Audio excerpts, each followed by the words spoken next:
Greetings, I'm Zachary Hepner. I'm pleased to share this Dvar Torah with you for Parshat Toldot, shedding light on the significance of Esav as a hunter.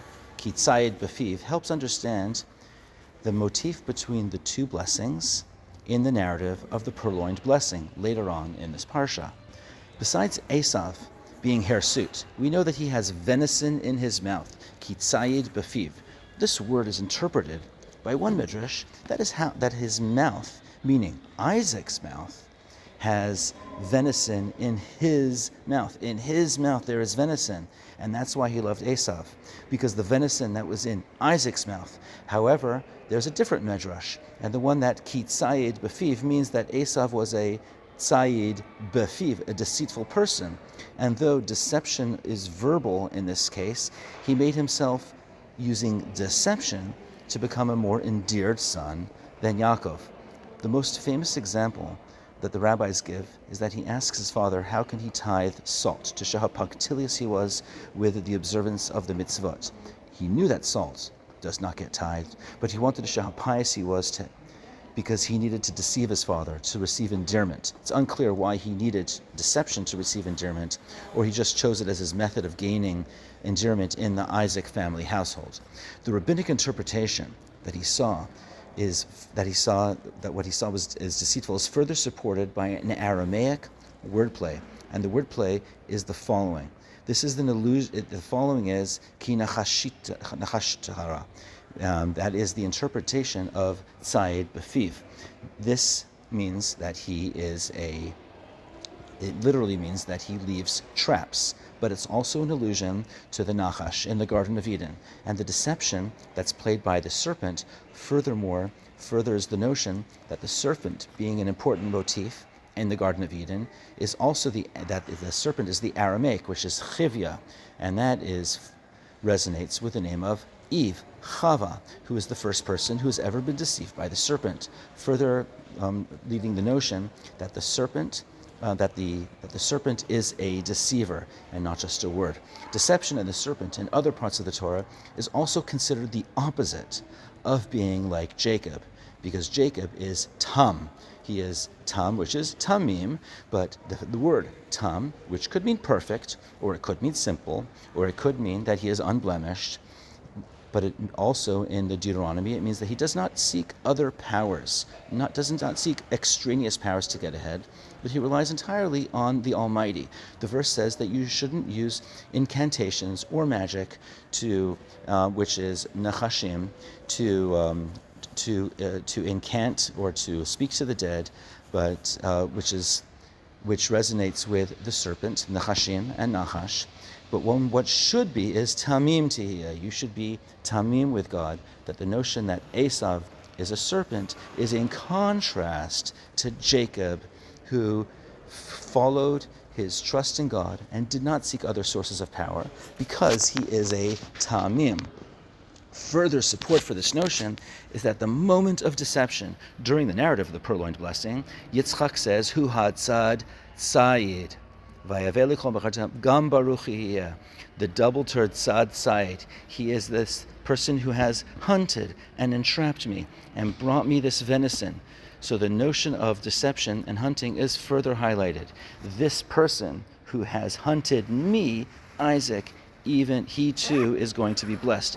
Ironically, this theme is ironic, because what Yitzchak is saying is that the person who's deceived me, Yaakov, he used deception. And Yitzchak concludes, Gam Baruch Yehiyeh. He is also going to be blessed.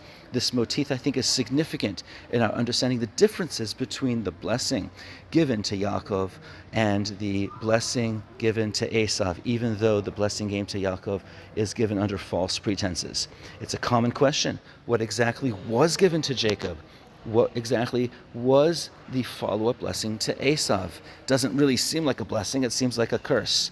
I propose that the blessing given to Esav and the blessing given to Yitzchak, to Yaakov, are both contingent, and this is the contingency.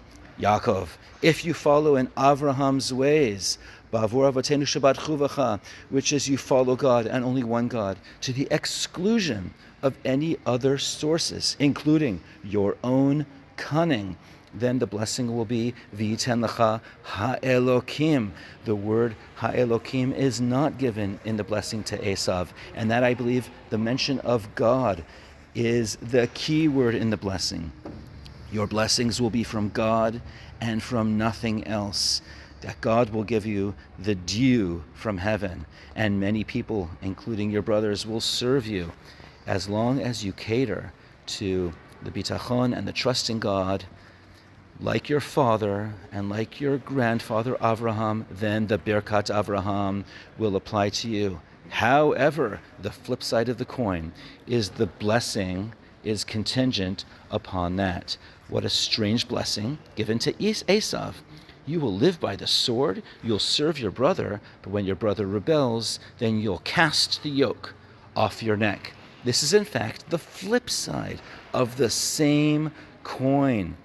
Esav was not a person who relied on God. He relied on his cunning. He relied on his deception, because a hunter and a person who leaves traps is, in fact, relying on his cunning,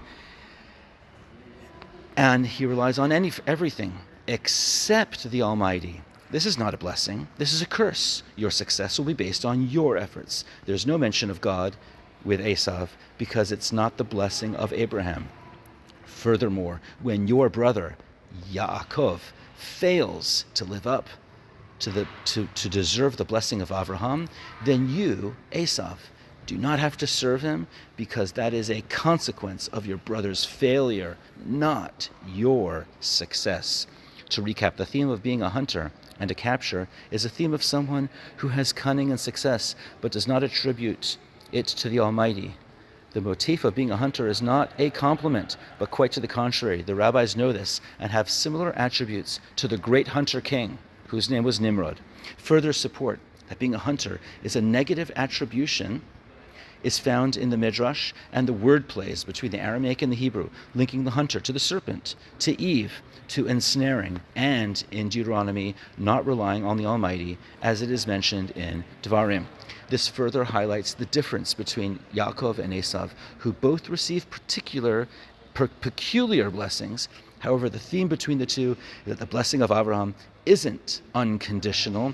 It's a gift based on one primary condition: living up to being like Avraham, who passed the tests and relied on God exclusively. And when one lives up to that, the Almighty will come through with the blessing of Avraham. And one does not come through with that blessing, not only is it not a blessing to the children of Abraham, but it also provides immediate or eventual relief to the children of Esau. Was it a blessing that Esau was blessed, that you shall live by the sword? There's no mention of God. In fact, it's not a blessing, it's a description. It's a descriptive blessing, that as long as you are living a life like Esau, then you shall live by the sword, and your success will be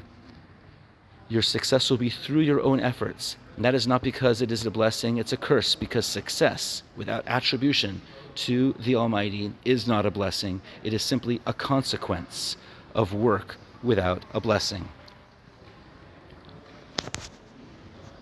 May we all be blessed to connect to the Almighty and to rely on the Almighty and to merit, to inherit and enjoy the blessing of Avraham Avinu, the Abrahamic blessing.